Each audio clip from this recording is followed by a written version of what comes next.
For today's practice, we're going to start seated in a chair. So take a moment here and find a comfortable seat. It might feel nice to come away from the back of the chair and feel like you're seated upright. And let both of your feet be flat on the ground. And just see what it feels like to connect your feet to the ground underneath of you. You might press in through the feet a little bit, feel the pressure onto the earth. And it might feel good to experiment a little bit with what does it feel like to press in through your toes or press in through the heels. You could try letting the weight shift on the outer edges of your feet or onto the inner edges of the feet. But see if you can bring all of your awareness to that place where your feet make contact with the ground. Now we're going to draw our awareness a little bit up the body now and consider where our seat meets the chair underneath of us. So perhaps you can sense into your sit bones here as they make contact with the chair. But if you can't, or if you would just like to get curious about your body here, you can take your hands and place them under your sit bones. So you're just sitting on your hands gently. And you can feel those bony protrusions that come off the bottom of your pelvis.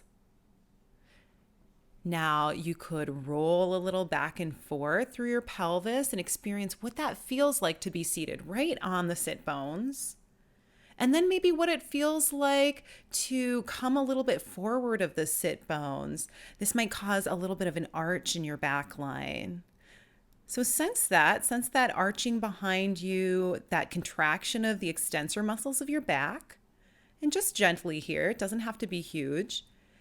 And then slowly release and relax. And you'll notice you kind of roll back through your sit bones till you're sitting on top of the sit bones again. Now let's try that in the other direction. So we're going to gently slump backwards as if we're kind of rolling behind our sit bones to sit behind the sit bones. And this might cause the front of your body to curl a little bit. You might experience that contraction of the flexor muscles of the front of your torso. So see what that feels like, letting the spine curl forward. You're sitting behind the sit bones. And then slowly release and relax that contraction of the front body so that you're sitting in an upright neutral position again, directly on your sit bones. Now we're just going to gently go back and forth through that pattern a little bit to wake up our spine. So arching the back gently as you sit forward of the sit bones, releasing your back to a neutral position, and then rounding the back, sitting behind the sit bones, letting your front body curl inward, curl forward. And then releasing that front body contraction till we're in a neutral position again. Seated nice and upright on the sit bones, not curled forward and not arched back. So take a few moments here and do this at your own speed. You might choose to close the eyes so that you can sense this better in your body. Or if you'd rather keep your eyes open, just let the gaze be soft and your awareness turn inward. So we're just rolling back and forth on the sagittal plane, finding that articulation forward and backward of the spine. You might sense back into your seat on the chair, rolling over the sit bones. And then as you come through that neutral spinal position, you're right on top of those sit bones with one vertebra stacked on top of the other. Now, the next time you come through neutral, let yourself take a little pause here. So you found yourself in that nice stacked position. And now we're going to take a little bit of movement on the frontal or coronal plane, so side to side. So just like we felt that contraction on the front of our body, in the back of our body, now we're going to play with a little contraction of the side body. So whatever side feels right to you, go ahead and let your shoulder kind of start sinking downward toward your hip on that side. Feel that contraction of the muscles on the side of the waist. And then release and relax as you come back to being seated upright. And you might choose to do that first side a couple of times. So let that shoulder sink down a little bit. The armpit is coming toward the hip. You'll feel a contraction of your side waist muscles. You could even put your hands in there and kind of feel how those muscles might be bunching up in your body. And then release and relax as you come to sit upright in a neutral position. So now we'll try this on the other side. So changing our awareness to this other side body, let your shoulders start to sink towards the hip on the new side. Finding that side waist contraction, you could use that hand for a little proprioceptive touch, just knowing where you are in space. And then release and relax the muscles of the side waist as you come back to an upright position. Try that second side once or twice again.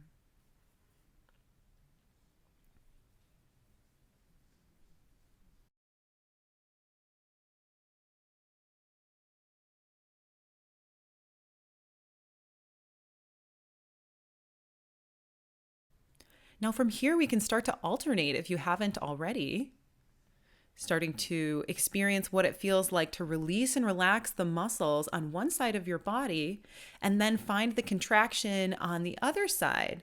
So check in with the first side. Make sure it's fully released and relaxed and you're not still holding on to some side waist contraction as you attempt to contract the opposite side. That can be the interesting balance to find here. Can you release on one side while fully relaxing the other? Now, if it feels good to make this movement a little bigger in your body, you could, as you are expanding one side, let that arm float up toward the sky to find a little bit more opening and release. So you can go side to side here, and if it feels good to add that arm going upward, work that in. Now let that practice come to a little completion. Take a little break here, seated just in neutral, not curled to one side or the other. And then we're going to find a little bit of twisting on the transverse plane of movement. So for this one, I like to put my hands on my lap, palms to thighs, and just take a little gentle twist to one side as I draw one hand back and the other hand comes forward toward the knee. And then gently twist over to the other side. Now the twist should really feel like it's coming from the spine here, not you're just turning your head alone. The neck and head might be the last thing to turn so that you can really ensure that that twist is coming all the way through the spine.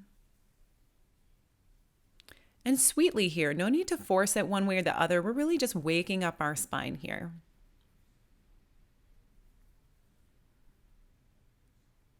Back and forth, letting that twist be just sweet. Now go ahead and come back to center and see what that feels like. You might choose to take a moment with the eyes closed again. Just take a little bit of rest and observation here. And feel how moving through the spine already may have caused some shifts in your body.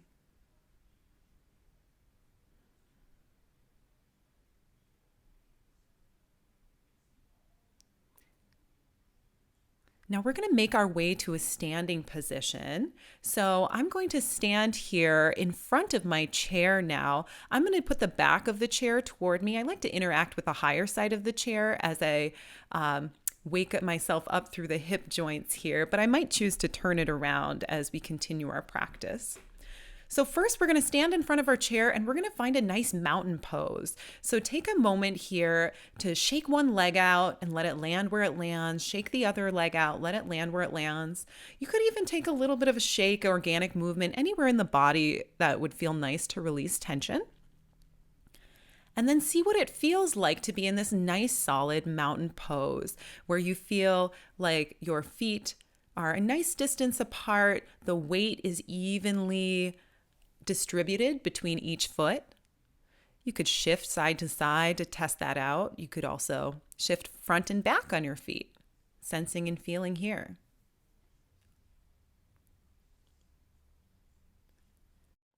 Now, when you found a nice mountain pose, we're going to take a few sun breaths together. So I like to put my hands at heart center in the Namaskar mudra and let the hands go wide as you inhale, arms going upward, meeting at the top with the palms and drawing your palms down to heart center as you exhale. So we're just going to take a few of these together, but don't feel like you have to match the speed I'm going at. See if you could follow the speed and rhythm of your organic breath pattern. So breathing in as the arms come wide and go upward, and breathing out as we draw the hands down toward the heart. Now, if you can see this from the side, you might notice that I even take a little mini back extension here. So take that just to your comfort. It doesn't have to be big.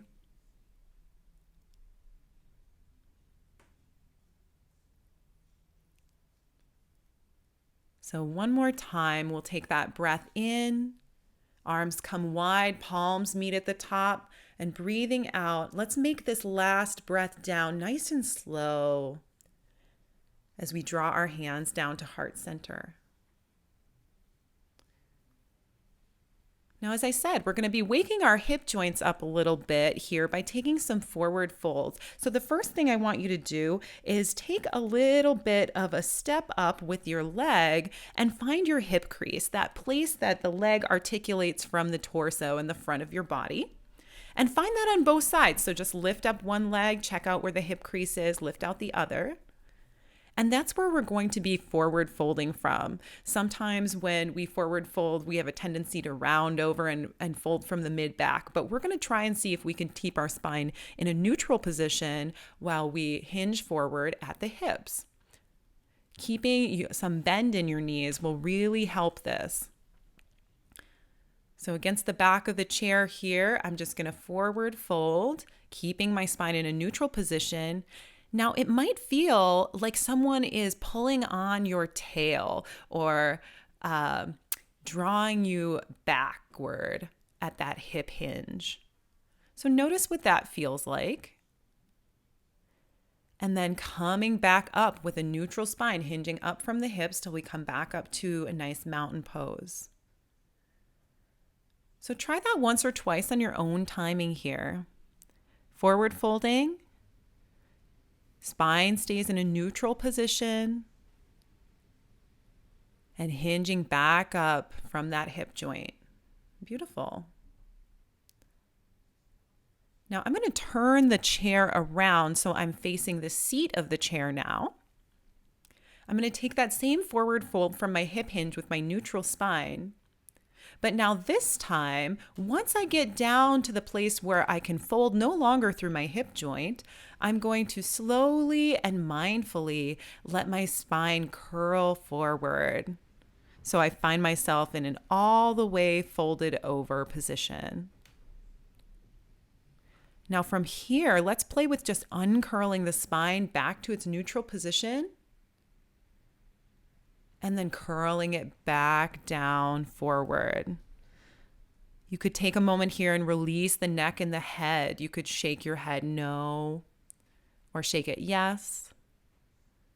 It could feel nice to make small circles in either direction, just to your comfort.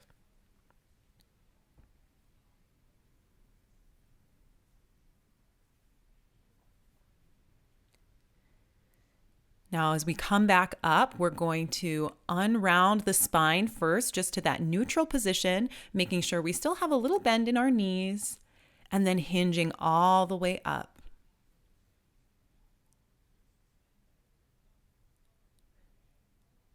Now let's put a little bit of that together. So come back, find that nice mountain pose. You can shake out one leg, shake out the other. You could do a little arching and curling of your spine here just to ensure that the pelvis isn't tilted one way or the other. You could even do a little of that side curl to make sure you don't have one hip hiked way up. So find that nice neutral mountain pose. Then we'll hinge forward from the hips, keeping the spine in its neutral position. And then when we've folded forward as much as we can through the hip joint, we're going to gently and mindfully round the spine over. Now coming back, we'll unround the spine. And then one more time, we're just going to round it back over, folding back down. Unround that spine again, coming to that neutral position. And then hinge all the way up from the hip joint. Beautiful. Once we've come up all the way up to our mountain pose, we'll take one more sun breath. Bring our hands to heart center.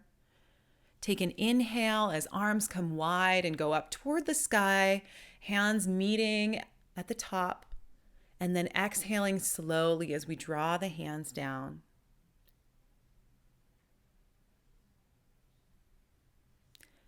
I'll leave my hands here at the heart and thank you for your practice today. I hope you have a beautiful rest of your day. Namaste.